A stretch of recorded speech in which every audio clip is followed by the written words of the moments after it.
Last episode के and पे हमने देखा था लिन फैंग वहाँ पर सबसे पहले बाईजान हाओ को हरा देता है, उसके बाद वो नालैन फैंग को भी हरा देता है और लास्ट में लिन qian को मारने लगता है। तो उसी वक्त लिन qian के डैड वहाँ पर आ जाते हैं और अपनी बेटी को बचा लेते हैं। फिर साथ ही वो लिन फैंग के ऊपर अटैक करते हैं, उसके मास्क को हटा देते हैं और ये देखकर वो सभी लोग बहुत ज्यादा हैरान हो जाते हैं। जिस लड़के को वो लोग अपनी फैमिली का कचरा समझा करते थे, वो लड़का यहाँ पर इस टूर्नामेंट का विनर है और वो बहुत ज्यादा स्ट्रॉन्ग हो चुका है। लिन फैंग अपनी लिन फैमिली वालों से कहता है, तुम सभी लोग ग्रेट अंकल के सामने जाकर मिन्नतें करते रहे और तुमने जाकर इस बात को साबित किया कि लिन qian तुम्हारी फैमिली की सबसे ज्यादा पावरफुल लड़की है। इसी की वजह से तुम्हारी लिन फैमिली दोबारा राइज करेगी, लेकिन शायद तुम मेरे बारे में भूल गए थे। इसी वजह से तुमने मुझे कचरा समझकर मुझे और मेरे फादर को हमारी पोजीशन से हटा दिया और फैमिली से भी निकाल दिया। अब तुम सभी को इस बात का बहुत ज्यादा पछतावा हो रहा होगा। लिन फैंग के अंकल उसके ऊपर अटैक करने के लिए आगे बढ़ते हैं। सबसे पहले वो गवर्नर से इस बात की इजाजत मांगते हैं। गवर्नर से कहते हैं, ठीक है तुम्हें इजाजत है, क्योंकि ये तुम्हारी अपनी फैमिली का मसला है, तुम जो चाहे वो कर सकते हो। लिन फैंग अपनी तलवार को गवर्नर की तरफ करते हुए कहता है, तुम एक गवर्नर होने के नाम पर दाग हो। तुम अपने यांगजू सिटी में टूर्नामेंट तो करवा रहे हो, लेकिन तुम्हें ये बात अच्छी तरह से पता थी कि तुम्हारी नालैन फैमिली के खिलाफ कोई भी जाने की हिम्मत नहीं करेगा। तुम अपनी नालैन फैमिली की नालैन फैंग को यहाँ पर इस टूर्नामेंट का विनर बना देते। मेरी नजर में तुम्हारी इस फैमिली के टूर्नामेंट की औकात टॉकशीट से ज्यादा नहीं है। लिन फैंग लिन qian से कहता है, लिन qian तो तुम तो यहाँ पर मेरी जान लेने वाली थी, देखो मैं तुम्हारे सामने खड़ा हूँ, मैं तुम्हारी जान लेने वाला हूँ। और साथ ही वो अपनी तलवार को लिन qian की तरफ फेंक देता है। उसकी तलवार उड़ती हुई बड़ी प्रेशर के साथ लिन qian की तरफ जाती है। सभी लोग जल्दी से उस तरफ देखते हैं, क्या वहाँ पर क्या होने वाला है। क्या लिन फैंग अपनी तलवार के साथ लिन qian को मार पाएगा। लिन qian के फादर क्योंकि उसके पास ही खड़े होते हैं, वो अपने हाथ को सामने करते हैं और लिन फैंग की तलवार को वहीं पर ब्लॉक कर लेते हैं। हालांकि उसके अंदर से काफी सारी एनर्जी निकल रही होती है, लेकिन लिन फैंग अपने अंकल का मुकाबला तो नहीं कर सकता, उसकी स्ट्रेंथ ज्यादा है। बाकी के सभी लोग भी ये देखकर बहुत ज्यादा हैरान होते हैं और सभी लोग उसी तरफ ही देख रहे होते हैं, जबकि हमारा लिन फैंग अपने फ्लीटिंग शैडो मूव को यूज करते हुए बड़ी स्पीड के साथ घूमता हुआ सीधा नालैन फैंग के पीछे चला जाता है और अपनी तलवार को उसकी गर्दन पे रख लेता है। अब पता नहीं लिन फैंग के पास ये वाली तलवार कहाँ से आई है, क्योंकि अंकल तो उसकी तलवार को वहाँ पर ब्लॉक कर रहे थे। शायद जो पहले उस तरफ गया होगा और वहाँ से तलवार लेकर इस तरफ आया है। ये सभी लोग भी इस बात से बहुत ज्यादा हैरान होते हैं और कहते हैं, इसने हमारा ध्यान भटकाने के लिए पहले लिन qian के ऊपर अपनी तलवार से अटैक किया और उसके बाद अपने शैडो फ्लीटिंग मूव को यूज करते हुए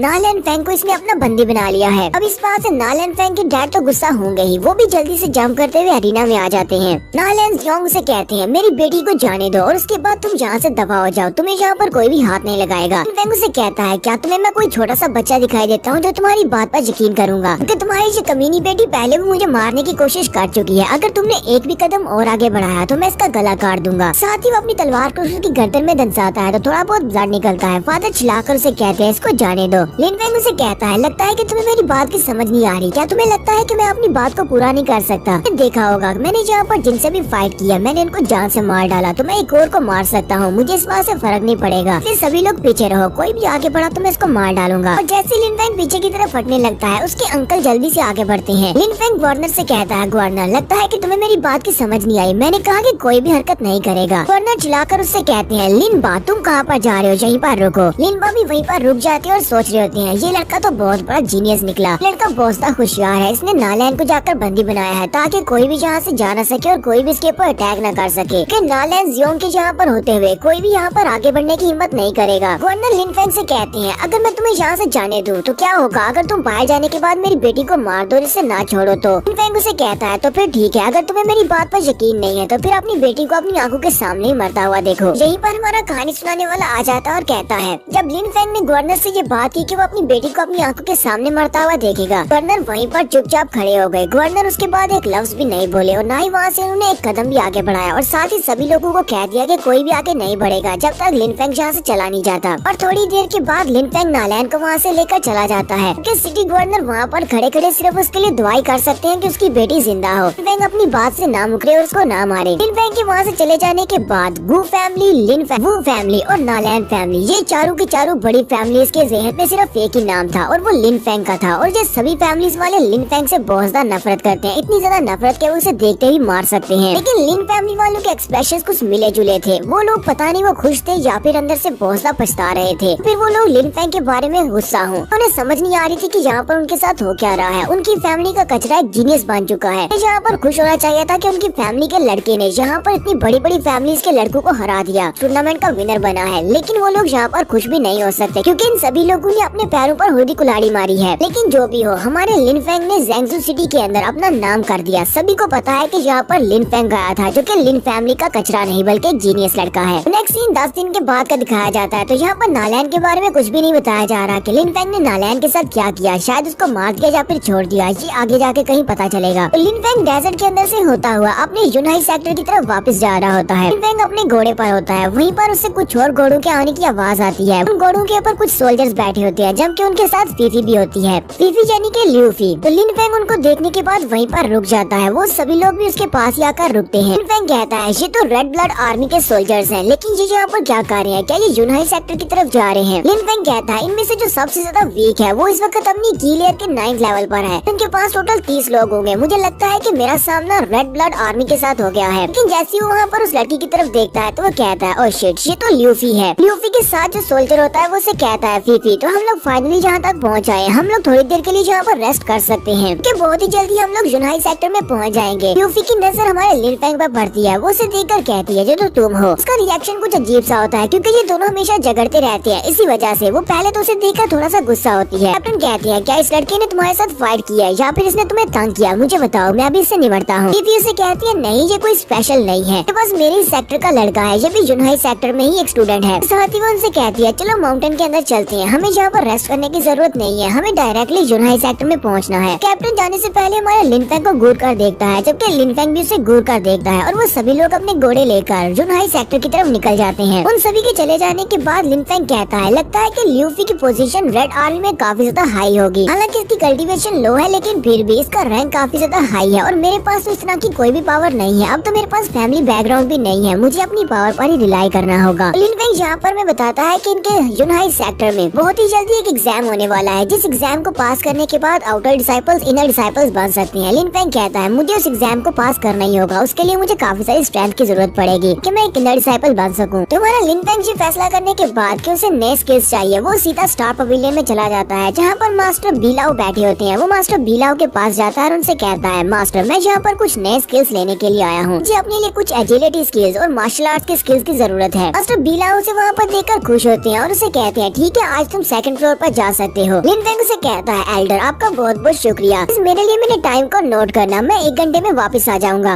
मास्टर बीलाओ से कहते हैं नहीं तुम्हें सब कुछ करने की जरूरत नहीं है, रिस्ट्रिक्शन बाकी सभी के लिए है, तुम्हारे लिए नहीं है, तुम तो एक जीनियस हो, तुम सेकंड फ्लोर पर जितनी देर चाहे उतनी देर रुक सकते हो। लिन फेंग मास्टर से कहता है मास्टर आपका बहुत बहुत शुक्रिया, और साथ ही वो सोच रहा होता है यहाँ पर भी मेरी पावर ही काम आ रही है। दुनिया में जो ज्यादा स्ट्रॉन्ग है उसी के लिए रूल्स को भी चेंज किया जा सकता है, जबकि यहाँ पर रूल है आप सिर्फ 1 घंटा ही अंदर गुजार सकते हैं। 1 घंटे के दौरान अगर आपको अपने लिए कोई मार्शल आर्ट्स का स्किल मिलता है तो आप ले आए, वरना वो आप नहीं ले सकते। 1 घंटे से ज्यादा देर तक रुकेंगे तो आपको सजा मिलेगी। मास्टर बीला उसके जाने के बाद सोच रही होती है, ये लड़का भी सोच रहा होगा कि मैंने इसके लिए यहाँ पर रूल्स को तोड़ दिया, मैं तो रूल्स को तोड़ते हुए इसको सीधा 3rd फ्लोर पर भी भेज सकता हूँ। मैं इसको अभी 3rd फ्लोर पर नहीं भेजूंगा क्योंकि इसकी कल्टीवेशन अभी काफी लो है और 3rd फ्लोर के ऊपर जो मार्शल आर्ट्स के स्किल है वो लो कल्टीवेशन वालों के लिए नहीं है।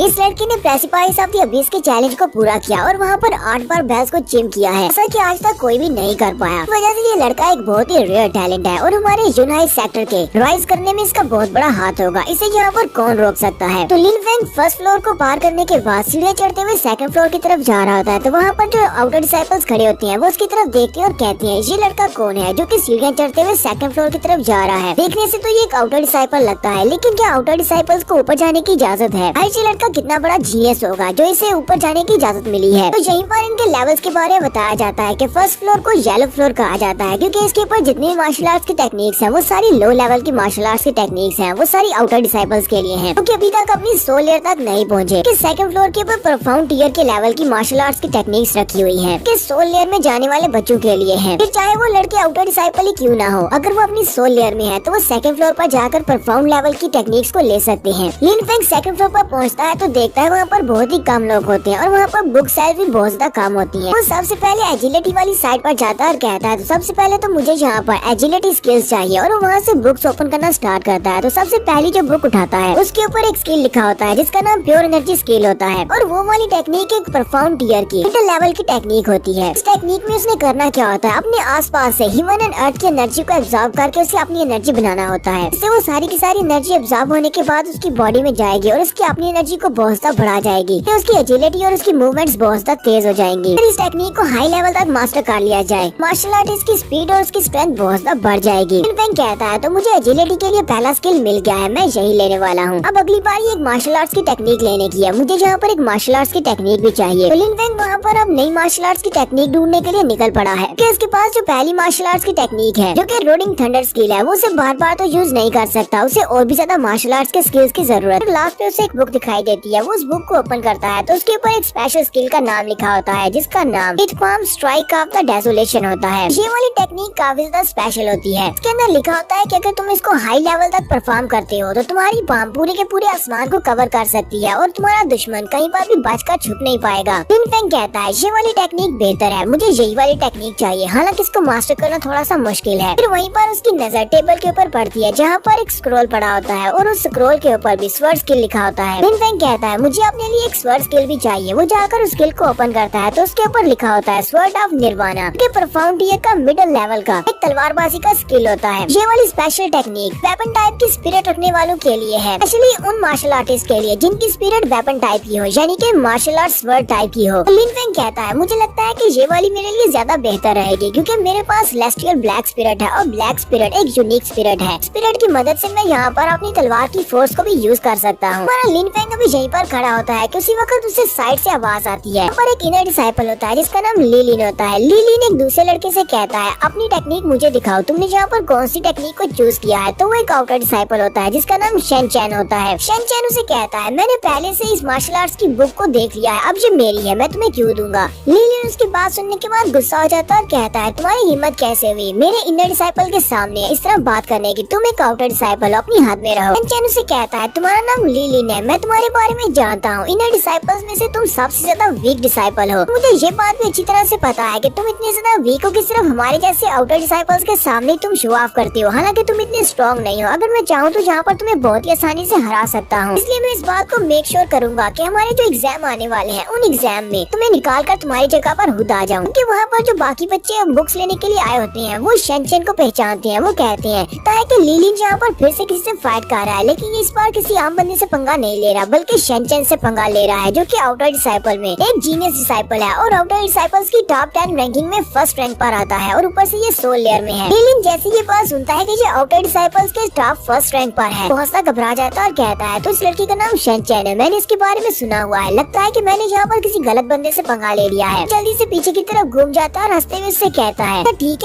है तो मैं तुम्हारी बात को मान लेता हूँ, मुझे गलत फहमी हो गई है, तुम इस स्किल को अपने लिए रख सकते हो, अपने लिए कोई और स्किल जाकर ढूंढ लेता हूँ। शेन चैन उसके जाने के बाद कह रहा होता है ये तो बहुत ज्यादा डरपोक है और फिर भी इसको यहाँ पर किसी ने इनर डिसाइपल बना दिया। कि बाकी के बच्चे भी यही बात कर रहे होते हैं, हालांकि ये एक इनर डिसाइपल है लेकिन यहाँ पर ये आउटर डिसाइपल के हाथ से इंसल्ट करवाने के बाद चला गया है। ली लिन गुस्से के साथ वहाँ से जा रहा होता है जबकि वहीं पर रास्ते में हमारा लिन फेंग खड़ा होता है। ली लिन की किस्मत कुछ ज्यादा खराब है, वो लिन फेंग के पास से गुजरता है तो लिन फेंग हल्का सा मुस्कुरा देता है। वो उसे कहता है तुम्हारी हिम्मत कैसे हो मेरे ऊपर हंसने की, ताकि तुम मेरे हाथों से मरना चाहते हो। तो लिन फेंग उसकी बात सुनने के बाद हल्के से पीछे की तरफ घूमता है। ली लिन अभी वहीं पर खड़ा होता है और गुस्से के साथ अपने दांत पीस रहा होता है। लिन फेंग कहता है मैंने अपने सारे स्किल्स ले लिए हैं, मेरे पास मार्शल आर्ट्स की टेक्निक्स आ गई हैं, अब मैं यहाँ से चला जाता हूँ। अपनी टेक्निक्स लेकर वहाँ से जाने लगता है जबकि ली लिन उसे रोक लेता है और कहता है यहीं पर रुको, तुम्हें क्या लगता है कि तुम्हारा जैसा एक आउटर डिसाइपल यहाँ पर मेरी इंसल्ट करके इतनी आसानी से यहाँ से जा सकता है। लिन फेंग उसे कहता है अभी थोड़ी देर पहले तो तुम एक आउटर डिसाइपल के हाथों से बेइज्जती करवा कर यहाँ पर आए हो, तो अगर मैंने तुम्हारी इंसल्ट कर दी तो इसमें क्या बुरा है। ली लिन उसे कहता है लगता है कि तुम मेरे हाथों से मरना चाहते हो। तुम्हारा लिन फेंग अपने ब्रीडिंग शैडो स्किल को यूज करते हुए उसके पास से गुजर जाता है। आगे जाकर पीछे की तरफ घूमते हुए उससे कहता है जो तुम्हारा नाम याद रहेगा, तुम्हारा नाम ली लिन है। बार के एग्जाम के दौरान मैं तुम्हें लाइफ एंड डेथ अरीना में मिलूंगा और वहीं पर तुम्हें चैलेंज करूंगा, तो वहाँ पर देखेंगे कौन किसको मारता है। तो देखने वाले बच्चे और भी ज्यादा हैरान हो जाते हैं और कहते हैं क्या ये वाकई में एक इनर डिसाइपल है जो यहाँ पर 2 बार आउटर डिसाइपल्स के हाथों बेस्ड हो चुका है। दोनों आउटर डिसाइपल्स ने इसकी बहुत ही बुरी तरह से इंसल्ट किया और आगे से ये कुछ कर भी नहीं पा रहा। यहाँ तक एक आउटर डिसाइपल ने इसको लाइफ एंड डेथ अरीना में मैच करने को चैलेंज भी कर दिया है। लिन फेंग के चैलेंज को एक्सेप्ट कर लेता और कहता है ठीक है फिर मैं तुम्हें लाइफ एंड डेथ अरीना में ही मिलूंगा। लिन फेंग वहाँ से नीचे की तरफ जा रहा होता है तो शेन चैन उसे कहता है जरा रुको, तुम्हारा नाम क्या है, मैंने आज से पहले तुम्हें कभी क्यों नहीं देखा, तुम भी एक आउटर डिसाइपल हो, लगता है तुम अपनी सोल लेयर में हो इसीलिए तुम यहाँ पर सेकंड फ्लोर पर हो। लिन फेंग उसे कहता है मेरा नाम लिन फेंग है, मैं एक बहुत ही कमजोर और आम सा लड़का हूँ, हमारे जैसा टॉप रैंक का लड़का मेरे बारे में कैसे जान सकता है। तो शेन चैन जैसे उसका नाम सुनता है वो कहता है तो ये लिन फैमिली का कचरा है जिसके बारे में सभी लोग बात करते हैं, लेकिन इसको देखकर लगता तो नहीं कि ये कचरा है, ये तो एक जीनियस लगता है कि मैंने कभी किसी कचरे को सोल लेयर पर अपडेट होते हुए नहीं देखा। शेन चैन यहाँ पर बिना किसी वजह के ही लिन फेंग से कहता है हम दोनों के दरमियान में एक बहुत बड़ा गैप है, तुम एक आउटर डिसाइपल हो, मैं भी एक आउटर डिसाइपल हूँ और हम दोनों दोनों ही अपनी सोल लेयर पर है, लेकिन फिर भी बहुत ही जल्दी मैं एग्जाम को पास करने के बाद एक इनर डिसाइपल बन जाऊंगा। हम दोनों के दरमियान में बहुत बड़ा डिफरेंस है।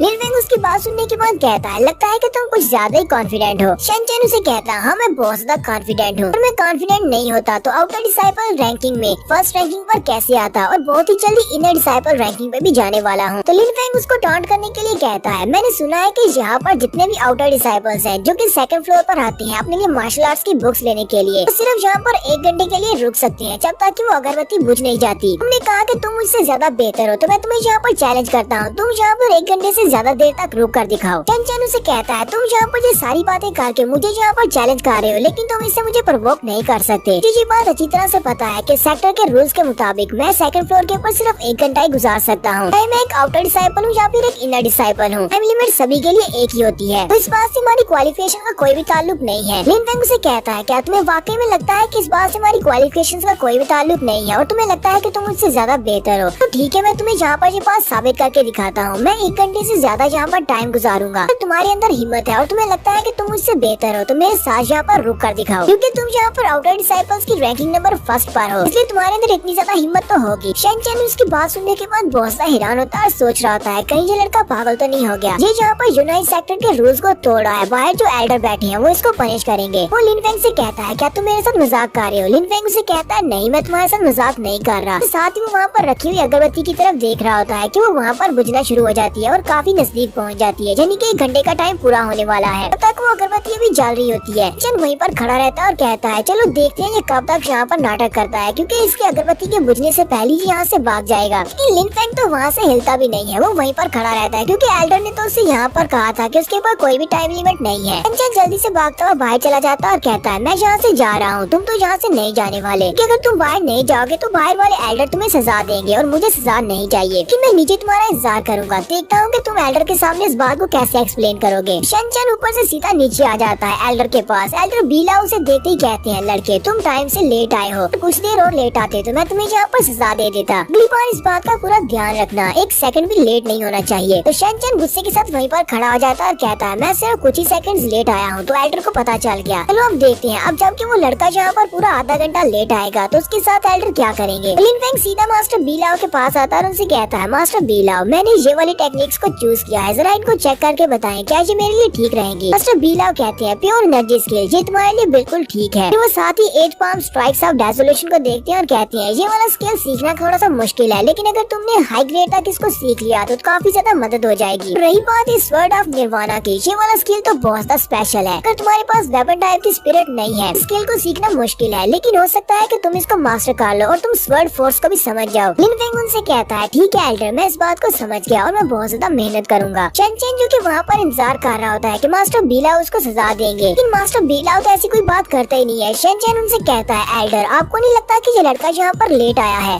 1 घंटे से ज्यादा का टाइम वहाँ पर गुजारा है, आपको इसको सजा देनी चाहिए। एल्डर उसकी तरफ देखते हैं और कहते हैं, मुझे ये बात अच्छी तरह से पता है। शन उनसे कहता है, एल्डर अगर आपको ये बात पता है कि इस लड़के ने वहाँ पर ज्यादा टाइम गुजारा है तो फिर आप इस लड़के को पनिश क्यों नहीं कर रहे। मास्टर बीला उनसे कहती है, मैं यहाँ पर पिछले कई सालों से हूँ, स्टार पवेलियन के बाहर बैठा रहता हूँ, यहाँ पर आने जाने वाले सारे बच्चों को देखता हूँ, यहाँ के रूल्स को मैं अच्छी तरह से समझता हूँ। क्या तुम्हें लगता है कि तुम यहाँ पर मुझे रूल्स के बारे में बता सकते हो कि मुझे क्या करना है, किसको सजा देनी है और किसको नहीं देनी। टेंशन गुस्से के साथ एल्डर से कहता है, आप हमारे यूनाइट सेक्टर के प्रोटेक्टर हैं, अगर आप यहाँ पर खुद ही यूनाइट सेक्टर के रूल्स को तोड़ेंगे तो यहाँ पर आपको सजा दी जाएगी। लिन फेंग उसकी तरफ देखकर सोच रहा होता है, लगता है कि इसकी कल्टीवेशन इसके सर पे चढ़ गई है, जिसकी वजह से ये पागल हो गया है। तो जरा भी अंदाजा नहीं है कि ये यहाँ पर किस एल्डर के साथ पंगा ले रहा है, इसे ये भी नहीं पता कि किसको दुश्मन बनाना है और किसके साथ किस तरह बात करनी है। एल्डर बीरा उसकी बात सुनने के बाद अपने हाथ को झटकते हैं, पावर्स को रिलीज करते हैं, जिससे शन उड़ता हुआ पीछे वाली दीवार के साथ जाकर पटकता है, बहुत ज्यादा जख्मी हो जाता है। वहाँ पर जितने बच्चे बुक्स लेने के लिए आए होते हैं वो लोग कहते हैं, मैं तो आज से पहले पता ही नहीं था कि हमारी लाइब्रेरी के पास जो एल्डर बैठा हुआ है वो परफॉर्म लेयर का एक्सपर्ट है, वो तो बहुत ज्यादा पावरफुल है। शन भी बहुत ज्यादा घबराया हुआ होता है और कहता है, ये मास्टर तो वाकई में परफॉर्म लेयर का एक्सपर्ट है, मुझे तो इस बारे में जरा भी नहीं पता था। मास्टर बीला उससे कहता है, मास्टर मैं यहाँ से जा रहा हूँ, प्लीज मुझे माफ कर दे। जाने से पहले वो लिन फेंग से कहता है, तुम्हारे जैसा एक कचरा जो कि दूसरों के ऊपर निर्भर करता है अपने आप को सरवाइव करवाने के लिए, मैं एग्जाम्स के दौरान बताऊंगा कि यहाँ पर बॉस कौन है। और साथ ही वो जली कटी बातें करते हुए वहाँ से चला जाता है। जाने के बाद मास्टर बीला भी उठकर खड़े हो जाते हैं और कहते हैं, लगता है कि मुझे भी मीटिंग के लिए जाना पड़ेगा, और साथ ही वहाँ से गायब हो जाते हैं और एक दूसरे मास्टर से कहते हैं, तो यहाँ का काम मैं तुम्हारे लिए छोड़ देता हूँ, हूँ, तुम इस सबको संभाल लो। तो वहीं पर स्टार पवेलियन के बाहर उनका क्रेन होता है, वो जल्दी से अपने क्रेन के ऊपर जाकर बैठ जाते हैं और उड़ते हुए वहाँ से चले जाते हैं। लिन कहता है मास्टर बीलाओ तो वाकई में बहुत ज्यादा स्ट्रॉन्ग है, उन्होंने अपनी शैडो फ्लीटिंग स्किल को यूज करते हुए बड़ी स्पीड के साथ यहाँ से वो कहाँ कितनी दूर तक पहुँच गए। उसी वक्त एक दूसरे एल्डर वहाँ पर मास्टर बीलाओ की जगह पर आकर बैठ जाते हैं। लिन फेंग उनकी तरफ देखता है और फिर वहाँ से स्टार पवेलियन से बाहर निकल आता है। यहीं पर नेक्स्ट सीन हमारे यूनाइट सेक्टर की हाईएस्ट पीक का दिखाया जाता है। पीक के ऊपर एक टेम्पल होता है, टेम्पल या फिर आप इसको ऑफिस ही कह लें या फिर मेन हॉल कह लें। यहाँ पर ये सारे के सारे एल्डर्स इकट्ठे हो रहे हैं। वहाँ पर मीटिंग रूम में बहुत सारे एल्डर्स इकट्ठे होते हैं। सेक्टर के पैट्रियार्च और ग्रेट एल्डर दोनों सामने मेन सीट्स के ऊपर बैठे होते हैं। और ल्यूफी यहाँ पर अपने फादर की तरफ से ब्लड आर्मी को अपने साथ लेकर इनके सामने एक प्रस्ताव लेकर आई होती है, क्योंकि वो लोग अपने लिए एक नई एकेडमी शुरू करने वाले हैं और उसी एकेडमी में ट्रेनिंग के लिए उन्हें इनके स्टूडेंट्स की जरूरत है।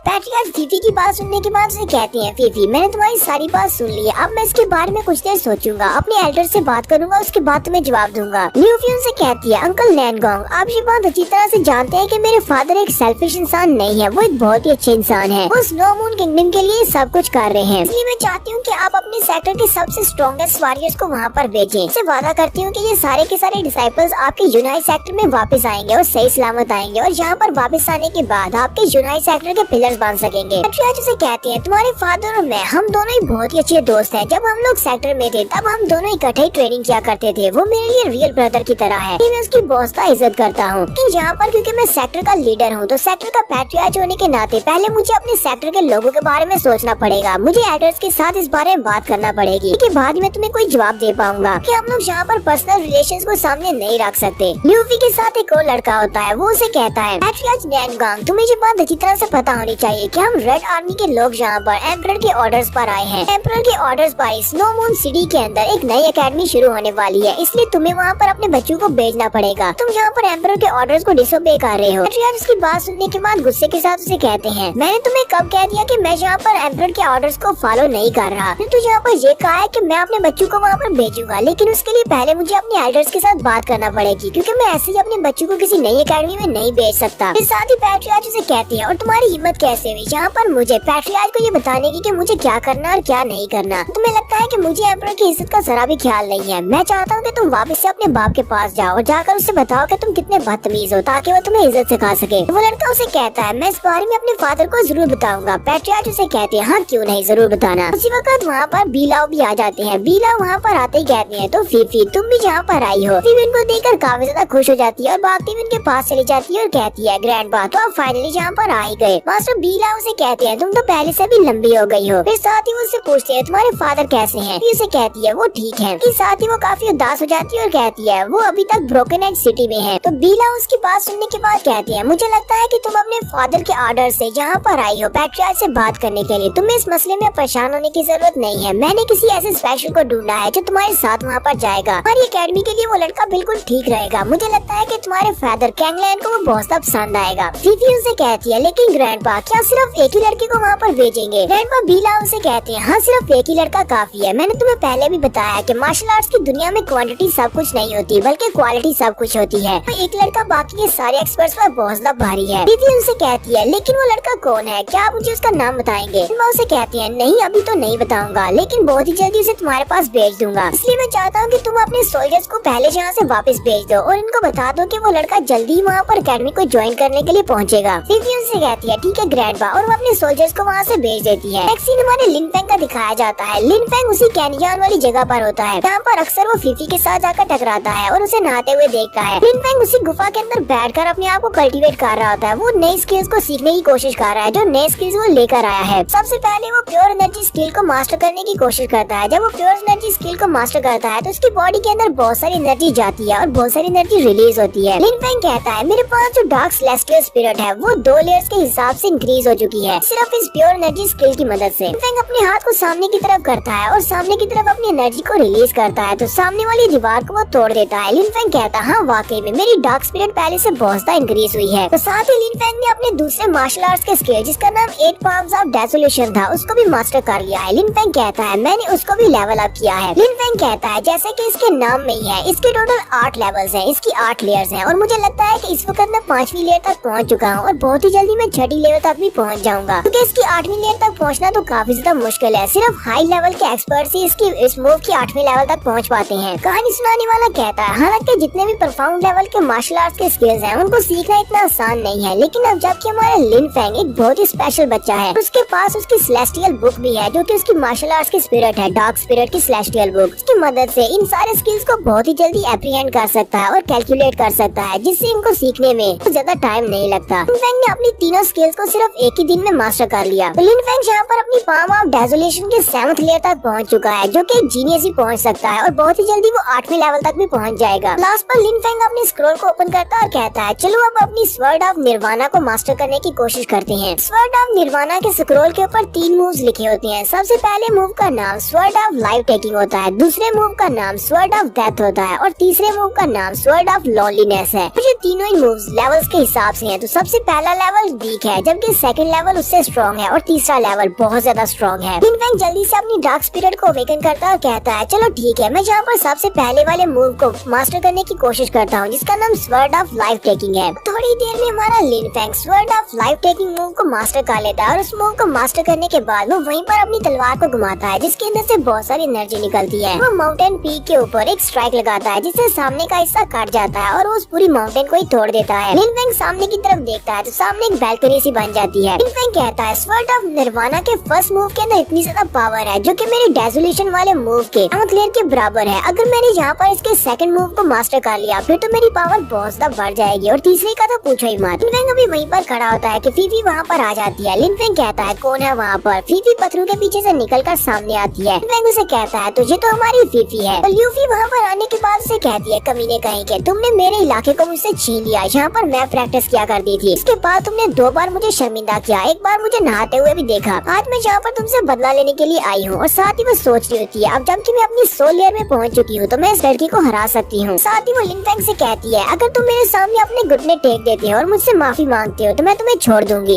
लिन फेंग उसकी बातें सुनने के बाद काफी ज्यादा हैरान होता है और उसे कहता है, तुम चाहती हो कि मैं तुम्हारे सामने घुटने टेकूं और माफी की भीख मांगू, फिर तुम मुझे छोड़ दोगी? ये तो बहुत ही अजीब सी बात है। लेकिन साथ ही वो इसे इशारा करते हुए कहता है, चलो जल्दी से यहाँ से चली जाओ, मैं दोबारा यहाँ पर तुम्हें शर्मिंदा नहीं करना चाहता। ल्यूफी जल्दी से अपनी पावर्स को रिलीज करते हुए अपने पास से अपनी बो एरो निकालती है और उसे कहती है, चलो देखते हैं कि कौन यहाँ पर शर्मिंदा होने वाला है। वो अपने पास से एक नया बो एरो निकालती है और उसे कहती है, मेरे फादर ने मुझे ये वाली नई बो दी है, ये स्पिरिट बो है और इसकी एनर्जी मेरी पहले वाली बो एरो से बहुत ज्यादा है। आज मैं तुम्हें यहाँ पर अपनी टारगेट के तौर पर प्रैक्टिस के लिए यूज करूंगी। और साथ ही उसके ऊपर तीर चला देती है। उसका तीर काफी ज्यादा पावरफुल होता है, जो कि उस माउंटेन की दीवार को तोड़ते हुए बाहर निकल जाता है। ल्यूफी उसके ऊपर अटैक करने के बाद कहती है, तुम तो बहुत ज्यादा लकी हो जो पहले अटैक से बच गए, मैं तुम्हें एक और मौका देती हूँ। फेंग भी अपनी एनर्जी को रिलीज करता है और कहता है, मुझे तुम्हारे मौके की जरूरत नहीं है। फीफी से कहती है, तो तुम यहाँ पर अपनी एनर्जी को रिलीज करने के बाद क्या यहाँ पर अपनी ही जान लेने वाले हो? क्या यहाँ पर सुसाइड करने वाले हो ताकि तुम्हें यहाँ पर शर्मिंदा न होना पड़े? लेकिन लिन फेंग अपने हाथ को सामने की तरफ करते हुए 8 पाम्स ऑफ डेसोल्यूशन मूव को यूज करता है और उसके ऊपर एनर्जी से अटैक करता है और उसका अटैक काफी ज्यादा पावरफुल होता है। लेकिन हमारी फीफी भी जल्दी से जंप करते हुए पीछे की तरफ बैक फ्लिप करती है और पीछे की तरफ बैक फ्लिप करने के बाद वो वहीं से फिर से अपने एरो के साथ उसके ऊपर अटैक करती है। फीफी साथ में मुस्कुरा भी रही होती है जैसे कि वो इस फाइट को एंजॉय कर रही है। वो उसके ऊपर तीर चलाती है। लिन फेंग का सामने शैडो होता है। लिन फेंग अपने शैडो फ्लीटिंग मूव को यूज करते हुए बड़ी स्पीड से उसके पीछे वाली साइड पर आ जाता है। फिर से अपनी 8 पाम ऑफ डेसोल्यूशन को यूज करते हुए उसे पंच मारता है, लेकिन फीफी उसके पंच को अवॉइड कर लेती है। वहाँ पर काफी सारी एनर्जी निकलती है। फीफी भी इस बात से बहुत ज्यादा घबरा जाती है और कहती है, आखिर इसने 8 पाम ऑफ द डेसोल्यूशन मूव को कितनी लेयर तक मास्टर कर लिया है। तो लिन फेंग भी अपने पंच को मिस करने के बाद उसकी तरफ देखता है तो फीफी उसके सामने खड़ी होकर अपनी स्पिरिट एनर्जी को अवेकन करती है। उसकी स्पिरिट एनर्जी भी बो एरोस के रिलेटेड है क्योंकि उसके पास वेपन टाइप की स्पिरिट है। यहाँ पर उसकी स्पिरिट एनर्जी से बहुत सारी बो एरोस बन जाती है और ये यहाँ पर अपनी स्पिरिट एनर्जी को अवेकन करने के बाद इतने सारे तीरों के साथ स्पेशल मूव यूज करती है। उसका नाम मीटियोराइट फॉल होता है। तो वो यहाँ पर बहुत सारे तीरों के साथ लिन फेंग के ऊपर अटैक करने वाली है और साथ ही वो इशारा करती है तो उसकी सारी की सारी एरोस लिन फेंग के ऊपर रिलीज होते हैं। लिन फेंग सामने खड़ा होता है। वो वहीं पर अपनी 8 पाम ऑफ द डेसोल्यूशन टेक्निक को रिलीज करता है। दोनों की पावर्स वहाँ पर टकराती है तो एक बहुत बड़ा धमाका होता है। पूरी की पूरी माउंटेन टॉप ही वहाँ से उड़ जाती है। उन्होंने पूरी माउंटेन को डिस्ट्रॉय कर दिया है। माउंटेन को डिस्ट्रॉय करने के बाद वो दोनों उन पत्थरों के ऊपर खड़े होते हैं। लिन फेंग से कहता है, तुम्हारे एरोस तो बहुत ज्यादा पावरफुल है, लेकिन लेकिन इतने भी पावरफुल नहीं है। तो लिन फेंग अपनी डार्क स्पिरिट को यूज करते हुए अपने आसपास जितने भी पत्थर होते हैं उन सभी को तोड़ देता है। ल्यूफी ये देखकर बहुत ज्यादा हैरान होती है और कहती है ये लड़का तो पहले से बहुत ज्यादा स्ट्रॉन्ग हो चुका है, अब ये भी मेरे साथ फाइट करते हुए इसने अपनी पाम ऑफ द डेसोल्यूशन मूव को 7th लेयर तक अपग्रेड कर दिया है। इस वक्त ये अपने मूव के पीक पर है और बहुत ही जल्दी ये 8th लेयर तक भी पहुंच जाएगा। क्या ये वाकई में सोल लेयर पर है जिस तरह मैं सोल लेयर पर हूँ, लेकिन इसकी पावर्स मुझसे बहुत ज्यादा है। हमारा लिन फेंग उसके ऊपर अटैक करने के बाद वहीं पर नीचे उतर आता है। ल्यूफी भी इस बात से बहुत सा हैरान हो जाती है कि अब ये नीचे क्यों उतर आया है। तो लिन फेंग नीचे उतरने के बाद उसकी चेस्ट की तरफ देखता है और ल्यूफी इस बात से बहुत सा घबरा जाती है और उसे कहती है आखिर तुम चाहते क्या हो, तुम इस तरह मुझे घूर कर क्यों देख रहे हो। लिन फेंग उसे कहता है तुम्हें क्या लगता है कि मैं क्या करने वाला हूँ। ल्यूफी जल्दी से अपने एरो को अपनी गर्दन की तरफ करती है और कहती है अगर तुम जो मेरे करीब आए तो मैं अपने तीर को अपनी गर्दन में दंसा लूंगी और खुदकुशी कर लूंगी। लेकिन लिन फेंग उसकी बात नहीं सुनता और आहिस्ता से आगे की तरफ बढ़ता है। ल्यूफी के अपने हाथ भी कांप रहे होते हैं क्योंकि वो अपनी जान तो नहीं लेने वाली। लिन फेंग उसके करीब जाने के बाद जोर जोर से हंसना शुरू कर देता है, फिर साथ ही उसकी थोड़ी के नीचे हाथ रखते हुए कहता है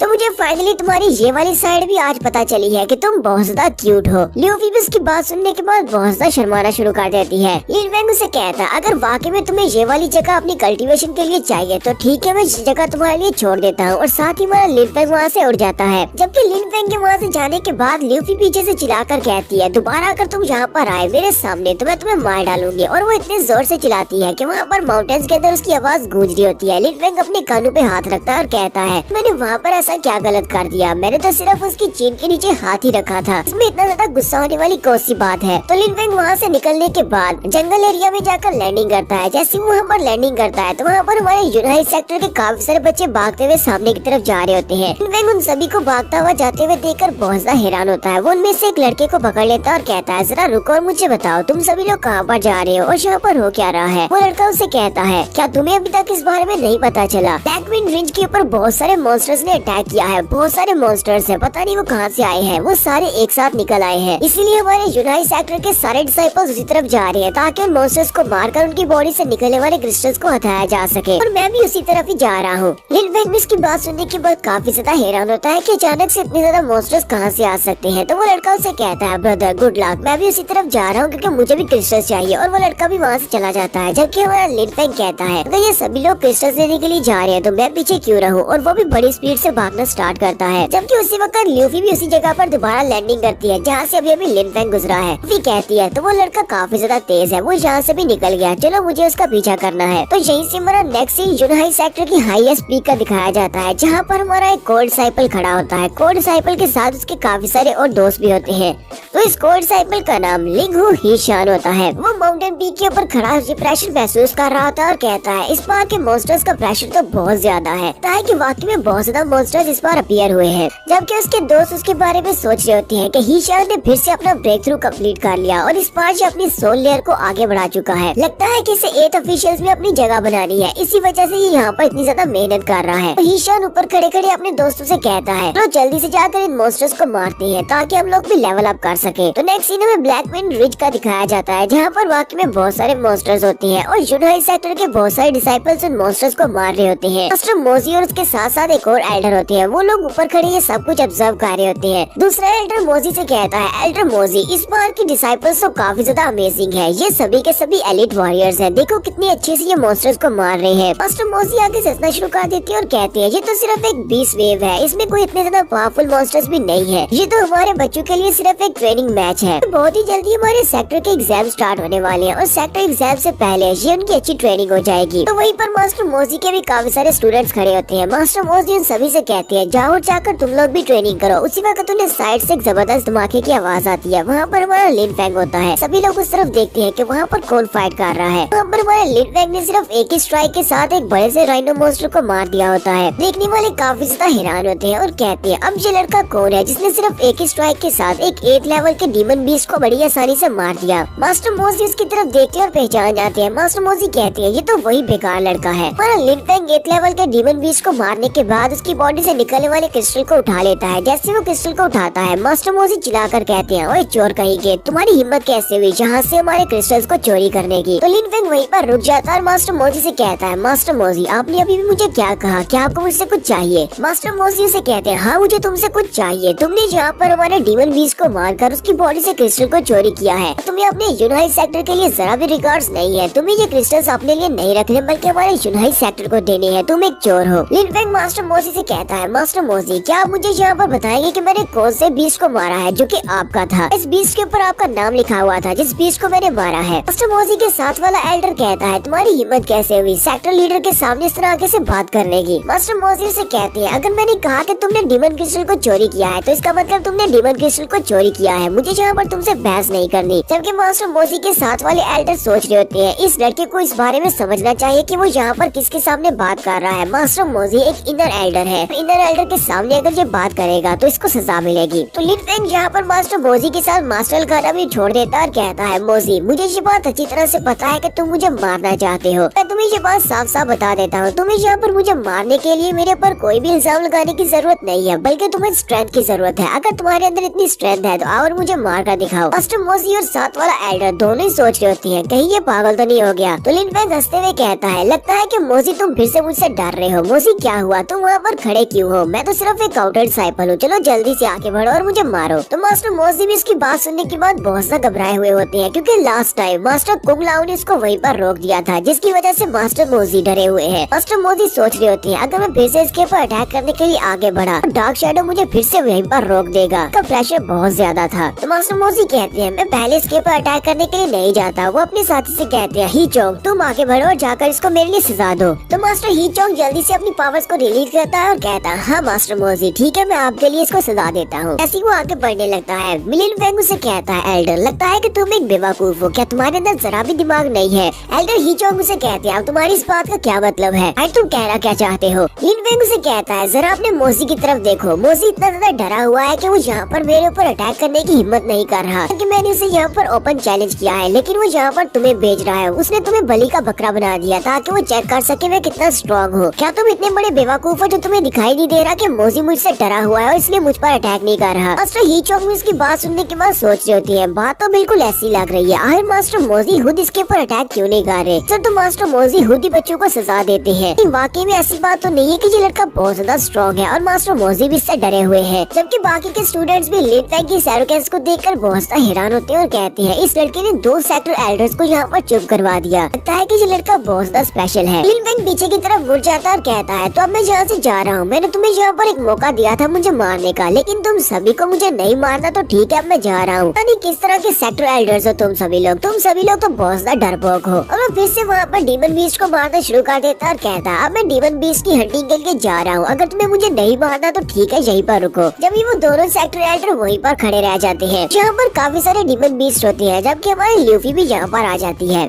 तो ल्यूफी भी वहाँ पर अपने एरोस को शूट करते हुए काफी सारे डीमन बीस्ट को मार रही होती है और हमारा लिन फेंग भी डीमन बीस्ट को मार रहा होता है। उसी वक्त डीमन बीस्ट को मारते हुए एक बड़ा सा मेंटिस मॉन्स्टर उसके पीछे आकर खड़ा हो जाता है और लिन फेंग के ऊपर अटैक करने लगता है। ल्यूफी दूर से ही अपने एरो को शूट करते हुए उस डीमन बीस्ट को मार देती है और हमारे लिन फेंग को बचा लेती है। लिन फेंग हमारी ल्यूफी की तरफ देखता है और हल्का सा मुस्कुरा देता है। इन दोनों के बीच में कुछ न कुछ तो चल रहा है। ल्यूफी उसकी तरफ देखती है, हल्का सा शर्माती है और पीछे की तरफ मुड़ जाती है। लिन फेंग अभी वहीं पर खड़ा होता है कि उसे बहुत ज्यादा प्रेशर महसूस होता है। लिन फेंग कहता है, अरे अचानक से इतना ज्यादा प्रेशर क्यों महसूस हो रहा है? वो जल्दी से पीछे की तरफ देखता है तो पीछे एक बीस्ट होता है जिसको बीस्ट ऑफ इल्यूजन भी कहा जाता है। ये डीमन बीस्ट कोई आम सा डीमन बीस्ट नहीं होता, बल्कि ये एक सोल रैंक का डीमन बीस्ट होता है। ल्यूफी और लिन फेंग दोनों ही बहुत ज्यादा हैरान होते हैं, क्योंकि आज तक इन दोनों ने कभी भी किसी सोल रैंक के डीमन बीस्ट का मुकाबला नहीं किया। तो वो इल्यूजन वाला डीमन बीस्ट जैसे वहाँ पर अपनी पावर्स को रिलीज करता है तो लिन फेंग वहीं पर हैंग हो जाता है। वो वहाँ से मूव नहीं कर पाता, उसके मुंह से ब्लड भी निकलना शुरू हो जाता है। वो साइड पर देखता है तो एल्डर मोजी वहाँ पर आ जाते हैं। एल्डर मोजी तो शायद इसी मौके की तलाश में थे। वो उसे देखकर काफी ज्यादा मुस्कुरा रहे होते हैं। एल्डर मोजी के साथ जो स्टूडेंट्स होते हैं वो सभी लोग भी हैरान होते हैं और कहते हैं, मास्टर मोजी यहाँ पर इसको नहीं छोड़ेंगे, क्योंकि इस लड़के ने मास्टर मोजी की इंसल्ट की थी। अब ये इसी सोल रैंक के डीमन बीस्ट के हाथों इसको मरवा देंगे। तो मास्टर मोजी वहीं पर खड़े खड़े अपनी मास्टर स्पिरिट को रिलीज करते हैं और वो अपनी मास्टर स्पिरिट के साथ कुछ रस्सियां बना लेते हैं और उन्हीं रस्सियों के साथ लिन फेंग को वहाँ पर बांध देते हैं ताकि वो डीमन बीस्ट उसको खा जाए। एल्डर मोजी क्योंकि एक इनर सेक्टर एल्डर है, इसी वजह से उनकी स्ट्रेंथ ज्यादा होने की वजह से लिन फेंग उनकी मास्टर स्पिरिट को तोड़कर अपने आप को ब्रेक फ्री नहीं कर पाता। ल्यूफी वहाँ पर खड़ी देख रही होती है और वो अपने एरोस को शूट करते हुए मास्टर मोजी की स्पिरिट एनर्जी को ब्रेक करने की कोशिश करती है। लिन फेंग भी इस बात से काफी ज्यादा हैरान हो जाता है और कहता है तो यहाँ पर इन सभी में सिर्फ ल्यूफी है जिसे मेरी थोड़ी बहुत परवाह है और मुझे जिंदा रखना चाहती है। उसने मुझे बचाने के लिए कोशिश भी की कि ल्यूफी कह रही होती है मुझे लगा ही था एल्डर की ये वाली मास्टर स्पिरिट बहुत ज्यादा पावरफुल है, मैं अपने एरोस के साथ इसको ब्रेक नहीं कर सकती है क्योंकि वहाँ पर एक सोल रैंक का डीमन बीस्ट होता है, एक इल्यूजन बीस्ट हमारे लिन फेंग के ऊपर अटैक करके इसको खाने वाला है। मास्टर मोजी अभी यहीं पर खड़े होते हैं कि उसी वक्त हमारे मास्टर भीलाव अपने बड़े से क्रेन के ऊपर वहाँ पर आते हैं और वहीं पर ऊपर से चिल्लाकर उसे कहते हैं मोजी तुम्हारी हिम्मत कैसे हुई, इस टाइम तो मैंने तुम्हें छोड़ दिया था लेकिन इस बार तुम्हें नहीं छोड़ूंगा। मास्टर मोजी भी इस बात से बहुत ज्यादा हैरान होते हैं कि अब यहाँ पर कौन आ गया। लिन फेंग बेचारे की हालत काफी ज्यादा खराब होती है क्योंकि मास्टर मोजी अपनी पावर्स को इंक्रीज कर रहे होते हैं। मास्टर भीलाव जैसे ऊपर से प्रेशर डालते हैं मास्टर मोजी भी अपने घुटनों के बल नीचे झुक जाते हैं और उनके मुंह से ब्लड निकलना शुरू हो जाता है। मास्टर मोजी चिल्लाकर कहते हैं कौन है यहाँ पर और किसने यहाँ पर मेरे पर इतना प्रेशर डाला है। उस इल्यूशनरी बीस्ट के साथ जो बाकी के छोटे बीस्ट होते हैं वो सभी ऊपर की तरफ देखते हैं और साथ ही वो सभी लोग हाउल करना शुरू कर देते हैं। लिन फेंग उन सभी की तरफ देखता है कि अब इन सभी को अचानक से क्या हो गया है। असल में वो सोल रैंक का डीमन बीस्ट यहाँ पर अपना मूव चलने वाला है, इसी वजह से वो सभी लोग हाउल कर रहे होते हैं। मास्टर भीलाव भी जल्दी से ग्राउंड के ऊपर उतर आती है। वो ग्राउंड पर उतरने के बाद सामने की तरफ उस सोल रैंक के बीस्ट की तरफ देखती है। वो बीस्ट उनकी तरफ देखता है और फिर साथ ही वो अपनी क्लास को आगे की तरफ बढ़ाता है। सोल रैंक का डीमन बीस्ट अपनी क्लास को आगे बढ़ाने के बाद हमारे लिन फेंग को अपनी बॉडी के अंदर कवर कर लेता है। मास्टर भीलाव जल्दी से अपने हाथ के ऊपर अपनी पावर्स को रिलीज करते हैं और उस सोल रैंक के डीमन बीस्ट के ऊपर अटैक करते हैं। लेकिन वो सोल रैंक का डीमन बीस्ट क्योंकि एक इल्यूजनरी बीस्ट होता है वो हमारे लिन फेंग को अपनी बॉडी के अंदर ट्रैप करने के बाद वहाँ से गायब हो जाता है। मास्टर भीलाव इस बात से बहुत ज्यादा हैरान होते हैं कि उस डीमन बीस्ट के पास इल्यूजनरी स्किल्स थे और वो हमारे लिन फेंग को लेकर गायब हो गया और साथ ही वो गुस्सा भी हो जाते हैं। क्योंकि देखने वाले बच्चे कहते हैं हमारे जुनाई सेक्टर में तो बहुत ज्यादा पावरफुल मास्टर्स है, इस मास्टर के बारे में पहले नहीं पता था। तो लिन फेंग के वहाँ से चले जाने के बाद मास्टर भीलाव बहुत ज्यादा गुस्सा होते हैं और अपनी पावर्स को रिलीज करते हैं। वो सभी लोग जल्दी से वहीं पर झुक जाते हैं। मास्टर भीलाव क्योंकि बहुत ज्यादा गुस्से में होते हैं इसी वजह से सेक्टर लीडर भी वहाँ पर आ जाते हैं यानी कि पैट्रियार्च और ग्रेट एल्डर। वो लोग वहाँ पर आने के बाद कहते हैं अब यहाँ पर क्या हुआ, भीलाव इतनी ज्यादा गुस्से में क्यों है। ल्यूफी आगे बढ़ती है और उनसे कहती है एल्डर मोजी ने यहाँ पर हमारे लिन फेंग को ट्रैप कर दिया था जिसकी वजह से एक सोल रैंक का डीमन बीस्ट लिन फेंग को पकड़ कर ले गया है। मास्टर मोजी ने ये सब कुछ बदला लेने के लिए किया है, जानबूझकर उन्होंने उस लड़के को उस डीमन बीस्ट के मुंह में फेंक दिया। मास्टर मोजी यहाँ पर अपनी सफाई देने के लिए पैट्रियार्च से कहते हैं वो लड़का एक चोर है, उसने यहाँ पर हमारे क्रिस्टल्स को चोरी किया है। हम जिन डीमन बीस्ट को मारने वाले थे वो डीमन बीस्ट को मारकर उनकी बॉडी के अंदर से क्रिस्टल्स को चोरी कर रहा था, इसी वजह से मैंने उसको ये सजा दी। वो हमारे जुनाई सेक्टर में रहने के लायक नहीं था। मास्टर भीलाव गुस्से के साथ आगे बढ़ते हैं और कहते हैं तुम्हारी हिम्मत कैसे हुई उस लड़के के बारे में ऐसा कहने की कि वो हमारे जुनाई सेक्टर के लायक नहीं था। असल में तुम हमारे जुनाई सेक्टर के लायक नहीं हो। आज मैं पूरी कोशिश करूंगा कि तुम्हें यहाँ पर मार डालूं। देखता हूँ कि तुम्हें मेरे हाथ से कौन बचाता है। और वो अपनी पावर्स को रिलीज करते हुए उसके ऊपर अटैक करते हैं तो मोजी के मुंह से और भी ज्यादा ब्लड निकलना शुरू हो जाता है। मास्टर भीलाव तो बहुत ज्यादा पावरफुल है, वो अपनी पावर्स को यूज करते हुए मास्टर मोजी को पीछे वाली दीवार के साथ लगा देते हैं और वो वहीं पर जाकर जोर से पटकते हैं। वहाँ पर जो बच्चे खड़े होते हैं वो सभी कहते हैं इस मास्टर को तो हमने स्टार पवेलियन में देखा है, ये मास्टर तो वहाँ पर ही बैठा रहता है लेकिन ये इतना ज्यादा पावरफुल है हमने कभी सोचा भी नहीं था। मास्टर मोजी को पीछे पटकने के बाद मास्टर भीलाव बड़ी स्पीड से उसके सामने जाकर खड़े हो जाते हैं और अपने क्लॉक को स्टडी करते हुए कहते हैं एक सेक्टर के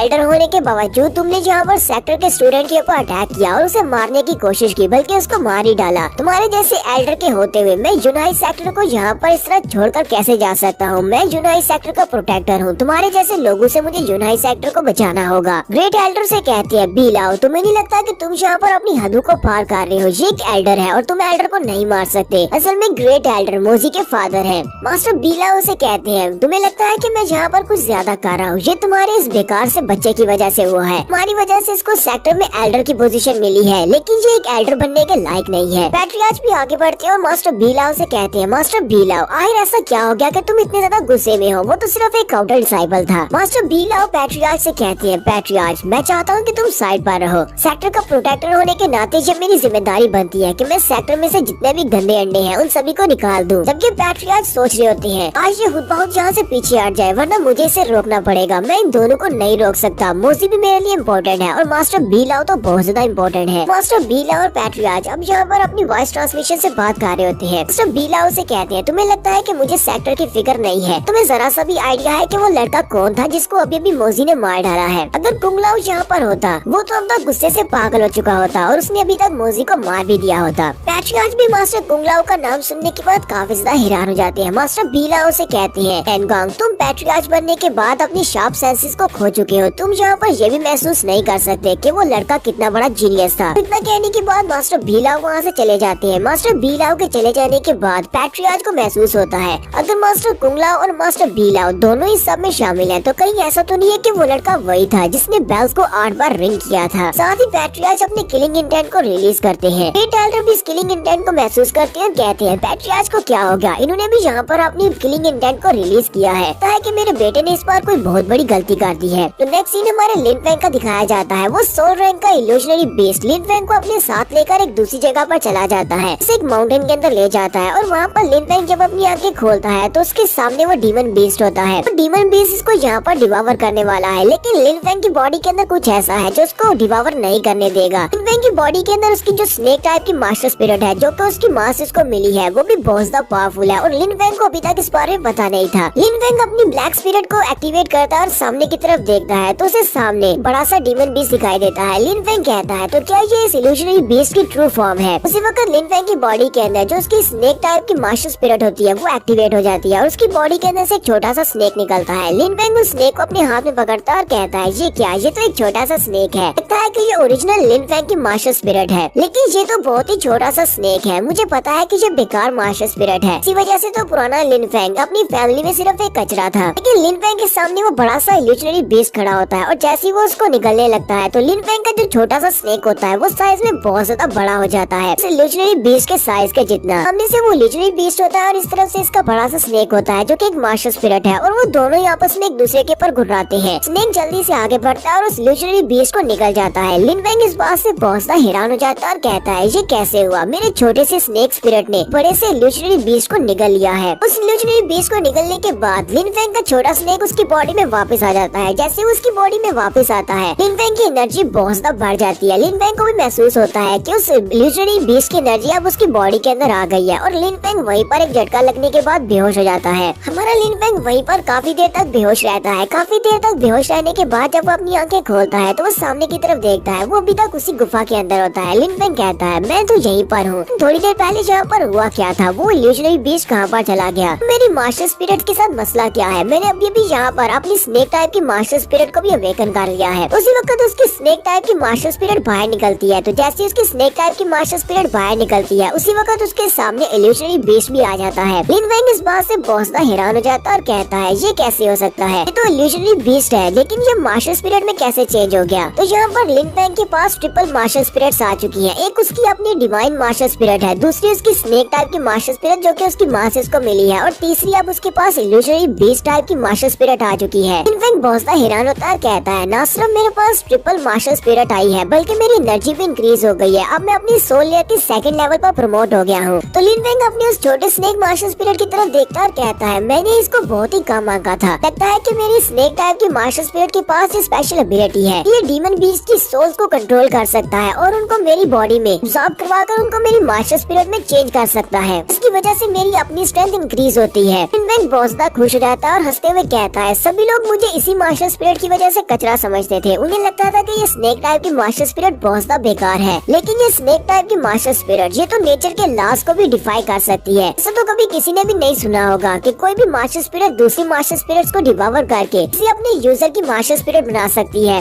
लिन फेंग कहता है ये सब कुछ मास्टर मोजी की वजह से हुआ है, अगली बार मैं मोजी को देखूंगा तो मैं उसको मार डालूंगा। तो लिन फेंग अपनी पावर्स को बढ़ाने के बाद उस गुफा से बाहर निकलता है। वो अभी तक ब्लैक रिज माउंटेन में ही है, तो वहाँ पर अभी भी काफी सारे डीमन बीस्ट होते हैं। लिन फेंग वहीं पर खड़े खड़ी अपनी आंखें बंद करता है, अपनी डार्क स्पिरिट को यूज करते हुए वो एरिया को स्कैन करता है। पूरे एरिया में उसे दिखाई देता है कि अभी यहाँ पर बहुत सारे डीमन बीस्ट हैं और बहुत सारे बच्चे इनके साथ फाइट कर रहे हैं। तो लिन फेंग कहता है चलो यहाँ पर अपनी नई मास्टर स्पिरिट को यूज करने का वक्त है। तो लिन फेंग अपनी नई मास्टर स्पिरिट को रिलीज करता है, वो वहाँ से गायब हो जाता है। लिन फेंग कहता है, ये तो वाकई में बहुत ज्यादा अमेजिंग है, मैं इल्यूजन बीस्ट की इल्यूजन्स को यूज कर सकता हूँ और जब चाहे यहाँ से गायब हो सकता हूँ। लिन फेंग वहाँ से इल्यूजन्स को यूज करने के बाद गायब होकर बड़ी जल्दी से नीचे चला जाता है। मॉन्स्टर्स को मारते हुए आगे की तरफ गुजरता जाता है, क्योंकि उन मॉन्स्टर्स को पता भी नहीं चलता कब वो उनके पास से गुजर गया, क्योंकि अब तो वो एक इल्यूजन बन चुका है। तो अब यहाँ पर इन सारे डीमन बीस्ट को मारना लिन फेंग के लिए बहुत ज्यादा आसान हो चुका है, क्योंकि एक तो उसकी स्ट्रेंथ भी सेकंड लेयर तक पहुँच चुकी है। लिन फेंग कहता है, ब्लैक रिज माउंटेन की इनसाइड काफी ज्यादा खतरनाक है, मैं इतनी अच्छी अपॉर्चुनिटी को कैसे मिस कर सकता हूँ। तो बहुत ज्यादा डीमन बीस्ट को मारना होगा ताकि मुझे और ज्यादा क्रिस्टल्स मिल सके। यहाँ पर बाकी के जितने लोग हैं उन सभी के पास कोई न कोई फैमिली बैकग्राउंड है, इसलिए उन सभी का स्टेटस काफी ज्यादा हाई है, उन्हें रिसोर्सेज के बारे में फिक्र करने की जरूरत नहीं है। लेकिन मेरी तो फैमिली बैकग्राउंड भी नहीं है और मुझे फैमिली से निकाल दिया गया है, इसलिए मुझे यहाँ पर इन सारे क्रिस्टल्स की जरूरत है। मुझे अपनी पावर पर रिलाई करते हुए यहाँ पर बहुत सारे क्रिस्टल्स हासिल करना होंगे ताकि मैं अपने लिए कुछ रिसोर्सेज खरीद सकूँ। तो मेरी पिछली जिंदगी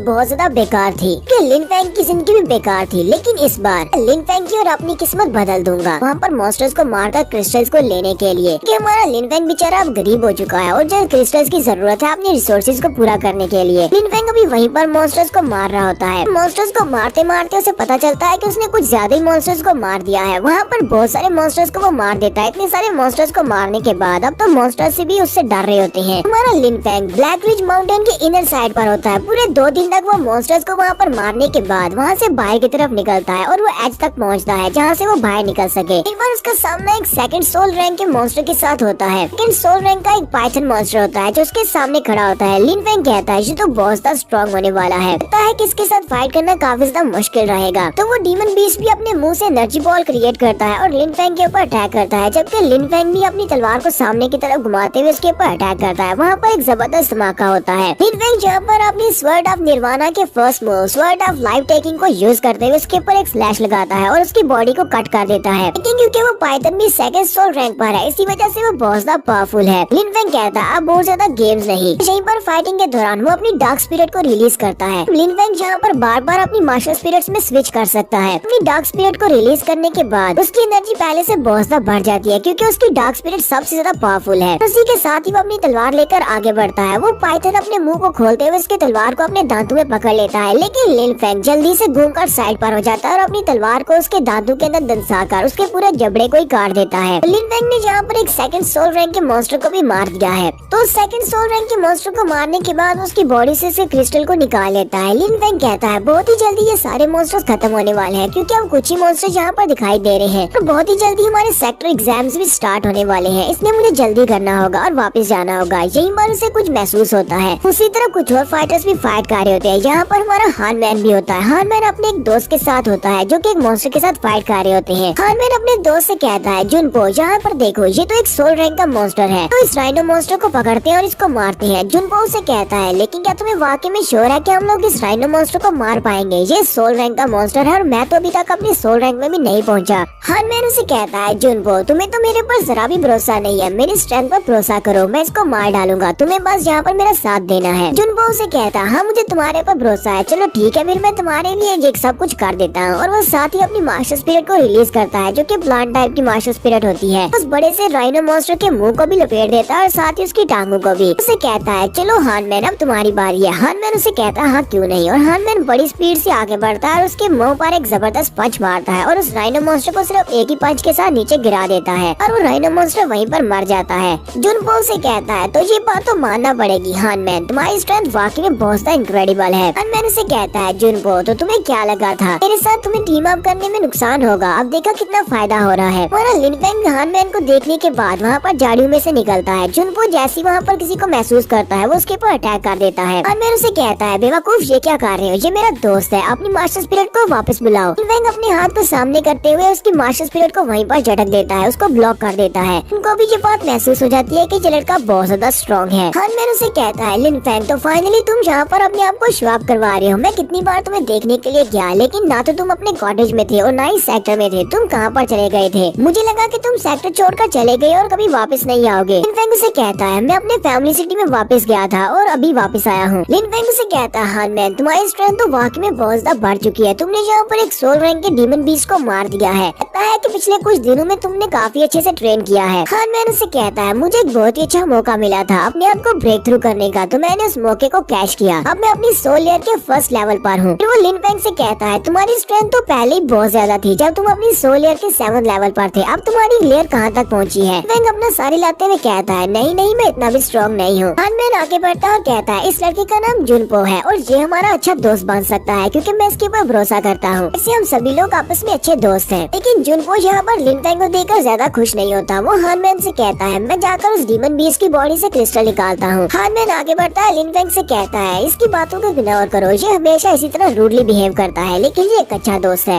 लिन फेंग हानमैन से कहता है सभी लोग इस माउंटेन को छोड़कर जा चुके हैं, तुम लोग अभी तक यहाँ पर क्या कर रहे हो, क्या तुम्हें इस बार के एग्जाम में पार्टिसिपेट नहीं करना। हानमैन से कहता है हाँ मुझे इस बार के एग्जाम में पार्टिसिपेट करना है क्योंकि अब मैं सोल लेयर के फर्स्ट लेवल पर हूँ। मैं बहुत ही जल्दी इनर डिसाइपल पर प्रमोट हो सकता हूँ। मैं वहाँ पर जाकर एग्जाम में हिस्सा लूंगा, लेकिन मुझे यहाँ पर डीमन क्रिस्टल्स की जरूरत है। तुम्हें पता है कि हमारे जैसे लोगों के लिए डीमन क्रिस्टल्स कितने ज्यादा इम्पोर्टेंट है। लिन फेंग उसे कहता है तो सेक्टर एग्जाम्स तो स्टार्ट होने वाले हैं, चलो जल्दी से चलते हैं। हानमैन उसे कहता है हाँ क्यों नहीं, हमारे पास अभी भी टाइम है, चलो जल्दी से निकलते हैं और वहाँ पर पहुँच जाएंगे। हानमैन जुनपो से कहता है जुनपो तो क्या तुमने अपना काम खत्म कर लिया, चलो जल्दी से चलते हैं वरना हम लोग एग्जाम्स को मिस कर देंगे। जुनपो से कहता है मैंने सब कुछ कर लिया, सारे क्रिस्टल्स ले लिए हैं, चलो चलते हैं। हानमैन लिन फेंग से कहता है लिन फेंग बताओ ना तुम कितने ज्यादा स्ट्रॉन्ग हो। लिन फेंग अपना सारी लाते हुए कहता है नहीं मैं तुम्हें नहीं बताऊंगा। हानमैन उसे कहता है तुम फिर से यहाँ पर मिस्टीरियस मैन बनने की कोशिश कर रहे हो, चलो ठीक है टाइम्स के दौरान तो मुझे पता चल ही जाएगा कि तुम कितने स्ट्रॉन्ग हो। वो उसे कहता है चलो मुझे ये बताओ कि अगर इस राइनो मॉन्स्टर के साथ तुम्हारा मुकाबला होता तो क्या तुम सिर्फ एक स्ट्राइक में इसको हरा सकते थे। लिन फेंग उसे कहता है हाँ इसको मैं हरा सकता था। हानमैन उसे कहता है तो फिर इसका मतलब है कि तुम मुझसे बहुत ज्यादा स्ट्रॉन्ग हो चुके हो, क्योंकि मुझे लगा ही था कि तुम भी अपनी सोल लेयर के ऊपर प्रमोट हो चुके हो। मुझे लगता है कि इस बार के एग्जाम्स में हमारे इनर डिसाइपल्स की 3 सीट्स तो पक्की है, सभी को मिलकर काम करना होगा। जुनपो से कहता है अगर हम लोग मिलकर काम करेंगे तो फिर लीडर कौन बनेगा। हानमैन उसे कहता है ब्रदर लिन फेंग के अलावा कौन लीडर बन सकता है, यही हम में सबसे ज्यादा स्ट्रॉन्ग है। जुनपो हानमैन से कहता है और मेरा क्या मैं यहाँ पर लीडर नहीं बन सकता। हानमैन उसे कहता है तुम तो मुझसे भी ज्यादा वीक हो, तुम मुझे नहीं हरा सकते तो लिन फेंग को क्या हराओगे, इसलिए तुम्हें हमारे ऑर्डर्स को फॉलो करना होगा। जुनपो भी उनकी इस बात से एग्री कर लेता है। फिर वो सभी लोग स्टॉर्मी गोच एरिया में चले जाते हैं जहाँ पर सेक्टर के एग्जाम होने वाले हैं। लाइफ एंड डेथ अरीना भी वहीं पर है। सेक्टर के पैट्रियार्च और बाकी के सारे एल्डर्स भी वहीं पर बैठे होते हैं क्योंकि यहाँ पर एग्जाम्स हो रहे हैं, इनर डिसाइपल्स को चुना जाएगा। इसी वजह से ये सारे के सारे एल्डर्स यहाँ पर एग्जाम्स देखने के लिए आए हैं। यहाँ पर काफी सारे बच्चे आपस में फाइट कर रहे होते हैं। कहानी सुनाने वाला कहता है यूनहाई सेक्टर के सेक्टर एग्जाम्स एक ऐसा इवेंट है जहाँ पर सारे एल्डर्स आते हैं। सारे बच्चों के लिए ये बहुत बड़ा इवेंट होता है। वो लोग यहाँ पर कम्पीट करते हैं, स्पेशली वो दूसरे बच्चों को चैलेंज करते हैं। तो डिसाइपल्स इनर डिसाइपल्स को चैलेंज कर सकते हैं। अगर वो इनर डिसाइपल्स को फाइट करके हरा देते हैं तो वो इनर डिसाइपल बन जाएंगे। तो हमारा लिन फेंग और उसके दोस्त भी वहाँ पर पहुँच जाते हैं। सामने ल्यूफी खड़ी होती है। हानमैन ल्यूफी की तरफ देखता और कहता है ये तो ल्यूफी है, मैंने सुना है कि ये भी अपनी सोल लेयर पर प्रमोट हो चुकी है। लगता है कि इसके बारे में जो रूमर्स है वो वाकई में सच थे। हानमैन हंसते हुए कहता है काश ये लड़की मेरी बीवी बन जाए, फिर ये कितना ज्यादा अच्छा हो जाएगा। हानमैन उसे कहता है क्या तुम वाकई में इसको हैंडल कर सकते हो, ये बहुत ज्यादा गुस्से वाली है। हानमैन उसे कहता है हाँ तुमने बिल्कुल ठीक कहा, मुझे लगता है कि ये लड़की मेरे लिए ठीक नहीं रहेगी लेकिन ये बहुत ज्यादा खूबसूरत है। ल्यूफी वहाँ पर स्टेज के ऊपर एक इनर डिसाइपल को चैलेंज करती है और वो इनर डिसाइपल के साथ फाइट कर रही होती है, जबकि हमारा लिन फेंग यहीं पर नीचे खड़ा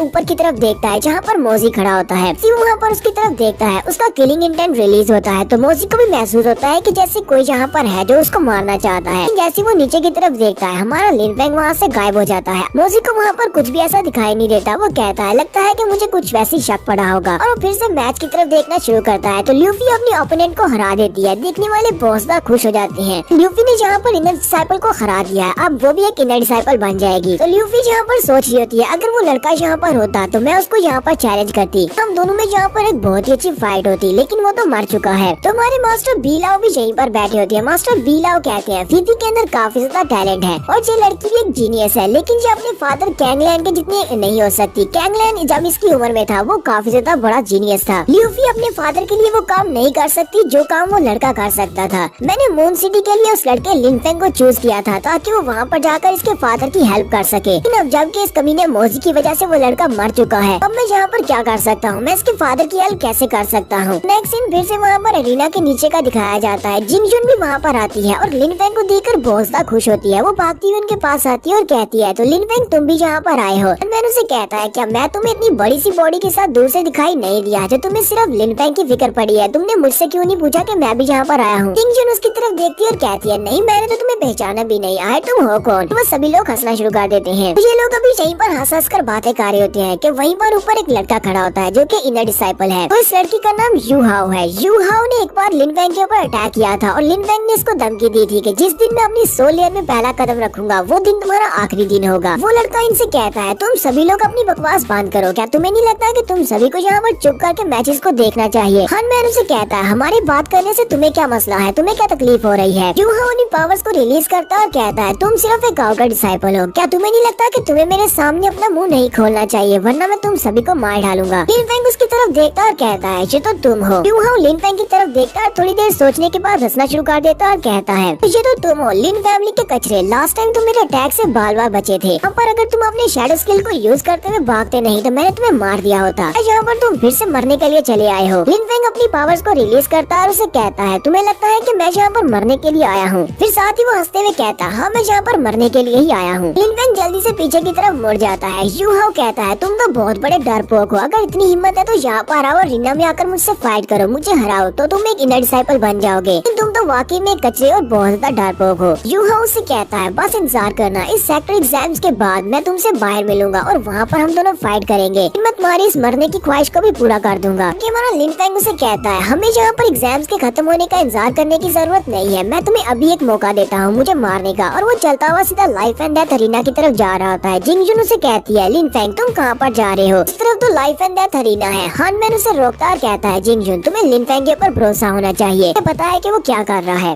और यहीं पर हमारी एपिसोड का एंड हो जाता है। नेक्स्ट एपिसोड में हमारा लिन फैंग जहाँ पर दो लोगों को लाइफ एंड डेथ अरीना में लाइफ एंड डेथ के लिए चैलेंज करेगा। एपिसोड की एक्सप्लेनेशन अच्छी लगी हो तो कमेंट करके जरूर बताइएगा। चैनल को सब्सक्राइब कर दें, वीडियो को लाइक और शेयर कर दें। शुक्रिया।